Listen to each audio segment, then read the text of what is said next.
செந்தமிழில் திருப்புகழ் பாடி நின்றால் மனம் மிஞ்சிடும் இன்பம் விளையுதையா. சிறகிரி வேலவனை காண்கையிலே விழிவோரம் கண்ணீர் பெருகிடுமே. கந்த சஷ்டி கவச்சம் போதுவோர்க்கு கந்தன் கருணை என்றும் துணை வருமே.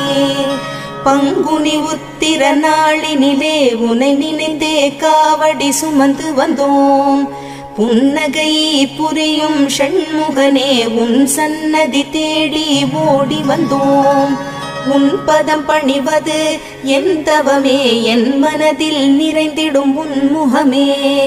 ஷண்முக பிரிய குஹ குரு சரவணனே வந்தே இன்னருளை தர வேண்டும். தென்பழனி மலையில் ஆண்டி முகம், சென்னிமலையில் முருகனின் கருணை முகம். மன ஆறுதல் தந்திடும் ஆறு முகம் தருவாய்